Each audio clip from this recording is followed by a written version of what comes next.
we are going to discuss about determination of chloride content in water sample by Agentometric method. So we are going to find out the level of chloride ions present in the water sample, right? So normally the municipal water it contains lot of chloride ions. So when chloride ion is more present in water sample, we cannot use that water for drinking purpose. And also when it goes under industrial sectors, when more chloride ions present in water sample, it may lead to certain disadvantages, which leads to boiler corrosions or some other disadvantages takes place when more chloride ions present in the water sample. So this is one of the very simplest experiment which can be done in our laboratory to find out the percentage of chloride ions present in the water sample. For that we are going to determine chloride ions using Agentometric method. So Agentometric method, we all know the other name of silver is argentinum. So using silver nitrate, we are going to find out the percentage of chloride ions present in the water sample, right? So for that I am going to take silver nitrate as one of the burette solution and water sample which contains chloride ions. So for example, here we have taken sodium chloride which contains chloride ions. So using sodium chloride and silver nitrate, we are going to remove the chloride ions present in the water sample. So for that, silver nitrate, when it reacts with sodium chloride, it gives the product as silver chloride, which is white precipitate, right? So which is white precipitate. Now this silver, it removes all the chlorides which is present in the sodium and it is converted to silver chloride, which is a white precipitate. So in the second step, we are moving towards the indicator. So here I am using potassium chromate as the indicator. So when all the chloride ions is removed in the first step, the second step is we are titrating silver nitrate with potassium chromate, right? So the color of potassium chromate is yellow. So when silver nitrate reacts with potassium chromate, it gives the product as silver chromate, which is reddish brown precipitate, right? So in the first step itself, the chloride ions is removed from the water sample, and in the second step, the indicator reacts with the silver nitrate to give the product as reddish brown precipitate. So from this principle, we come to know that the chloride ion is completely removed from the water sample and we'll get the endpoint as reddish brown precipitate. So let's see how we are doing this, we are getting this reddish brown precipitate practically.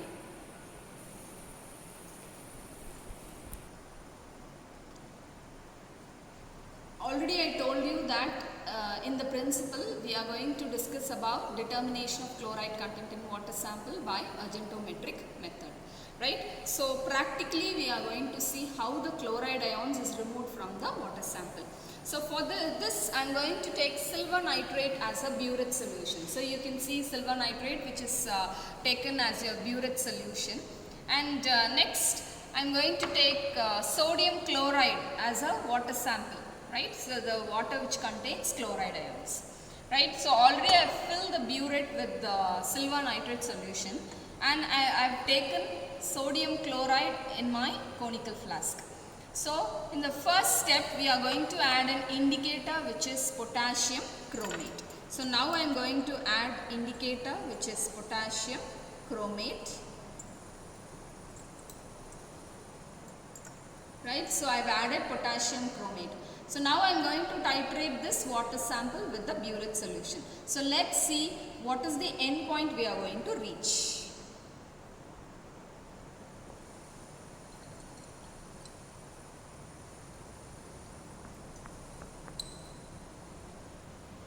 So as I told you, first we will get white color precipitate which is silver chloride. So when the percentage of chloride ions completely removed from the water sample, potassium chromate, which is the indicator, directly reacts with silver nitrate and we'll get the end point as reddish brown precipitate. right? So that is what we are getting. So you can see we will attend the endpoint within a short time. So let's watch what happens. So this is the end point. So you can see the brown color precipitate, right? So in this we have studied about the removal of chloride ions from the water sample. So the end point is reddish brown precipitate, right? So we'll move towards the calculation part next.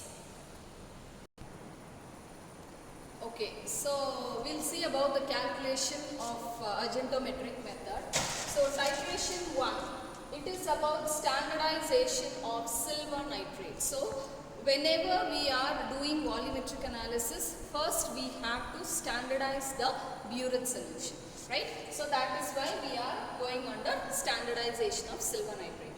So here we can see the tabular column, volume of sodium chloride, which is the pipette solution. I have taken 20 ml. So burette reading, initially we don't know the reading, so we have substituted 0 here. And the experiment, when we are doing the experiment, for example, for assumption I have taken 24 ml. So volume of silver nitrate we have received is 24 and the concordant value is 24. So let's see the calculation part. Volume of silver chloride, right? Volume of silver chloride, which is, sodium chloride, which is V1 ml is equal to 20. That is the pipette solution. So sodium chloride is pipette solution. Volume of silver nitrate, which is V2, the reading which is been taken as a burette, which is 24, and strength of sodium chloride. So we know the value of pipette solution. So we know the strength of pipette solution. N1 is equal to 0.01 normality. So we have to find the strength of silver nitrate, which is N2. We don't know the strength of burette solution. So that is what we are going to find out. The strength of silver nitrate N2. So for that we are applying volumetric analysis formula, which is V1 N1 is equal to V2 N2. So we don't know the value of N2. So N2 is equal to V1 into N1 divided by V2. So we know that V1 is 20 ml and N1 is 0.01 normality divided by V2 ml is 24. So when we divide this, we will get the strength of silver nitrate, which is N2. So the value is 0.0083 normality. So next we will see about the titration 2, which is calculation part 2. Okay, so titration 2, titration 2. So first titration we have discussed about standardization of silver nitrate solution. So in titration 2 we are going to discuss about, we are going to find out the chloride ions using water sample, right? So here silver nitrate versus water sample. Again the same thing, volume of water sample we have taken 20 ml, initial we don't know, final for assumption I have taken 14.1 and volume of silver nitrate 14.1 and concordant is 14.1. So let's move towards the calculation. Volume of water sample V1 is equal to 20 ml and strength of water sample. So we don't know the strength of water sample. We are going to find out the strength of water sample. So I have written as question mark. Volume of silver nitrate, what we have done as the titrated value, which is 14.1, and strength of silver nitrate already we have found out in titration 1. The value is 0.0083 normality. Right? So using this again I am applying the formula V1 N1 is equal to V2 N2. So we don't know the value of N1. So N1 is equal to V2 into N2 divided by V1. So we have to find out the strength of water sample. So strength of water sample is equal to V2 is here, which is 14.1 into N2, which is 0.0083 divided by V1, which is 20 ml. So finally I have found out the strength of water sample, which is 0.0058. So we have to find the total amount of chloride ions present in 1 liter of the water sample. So for that the formula is equivalent weight of chloride ions into strength of sample into 1000. So why we are multiplying it by 1000 is we are calculating this in terms of liters. So we are multiplying it by 1000. So the equivalent weight of chloride ion is 35.45 into strength of water sample, already we have found out 0.0058 into 1000. So finally I received the answer as 205 ppm. So the level of chloride in water sample is 205 ppm. So the permissible level of water sample in chloride ion can be up to 250 ppm. So now we have received the answer as 205 ppm. So if you like this video, give a subscription and like button. Thank you.